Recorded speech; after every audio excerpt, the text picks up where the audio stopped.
kali ini penggunaan teknologi berdasarkan prinsip listrik statis ya, terutama pada bidang kesehatan misalkan.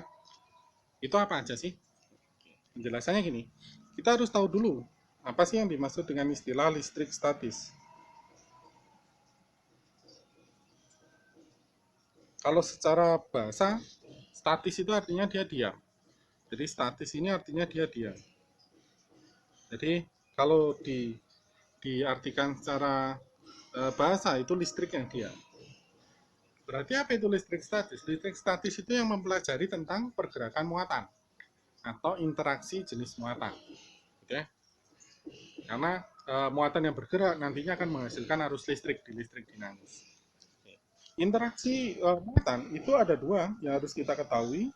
Itu ketika dia muatannya sejenis, positif sama positif, dia akan tolak menolak. Baik itu juga negatif sama negatif. Dia juga akan tolak menolak. Tetapi kalau dia itu positif dan negatif, dia akan tarik menarik. Nah, prinsip dasar interaksi ini yang dipakai dalam penggunaan beberapa teknologi di bidang kesehatan. Contohnya apa sih teknologi dalam bidang kesehatan? Contoh yang pertama itu adalah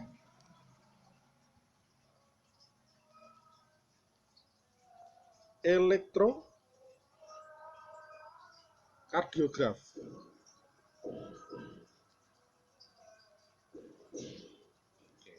Contoh yang pertama adalah elektrokardiograf.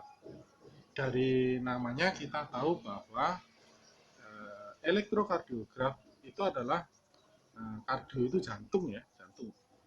Jantung. Berarti elektrokardiograf itu alat dalam bidang kedokteran yang berfungsi untuk merekam atau mengukur listrik jantung. Berarti di manusia itu ada jantung, ada jantung. Ada listriknya dalam jantung. Ya, ada listrik di dalam jantung kita gitu ya. Nah, prinsip kerjanya itu dia nanti si dokter atau orang ini akan menempelkan sebuah elektroda. Elektroda itu mirip kayak katakanlah kasarannya sebuah plastik gitu ya.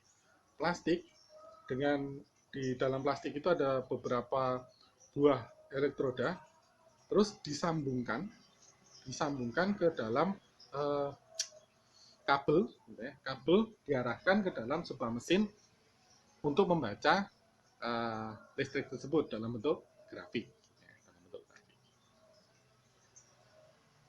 Nah, prinsip kerjanya seperti itu. Jadi nanti kalau misalkan ada pergerakan muatan, gitu ya, ada tarik menarik, tolak menolak, perpindahan elektron dan lain sebagainya, itu bisa terbaca dalam sebuah grafik. Terus alat yang kedua itu adalah alat yang kedua adalah elektrosepalogram. Elektrosepalogram dari bahasanya juga sepalo itu kepala ya, kepala atau otak.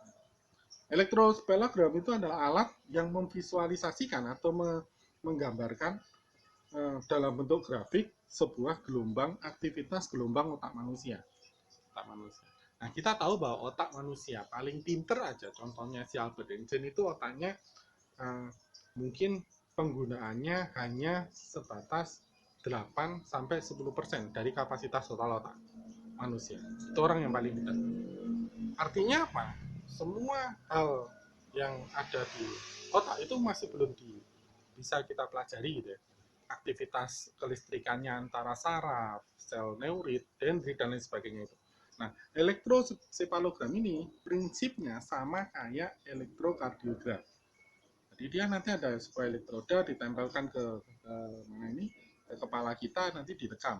Prinsipnya sama. Nah, ini salah satu penerapan listrik statis dalam teknologi terutama bidang kedokteran.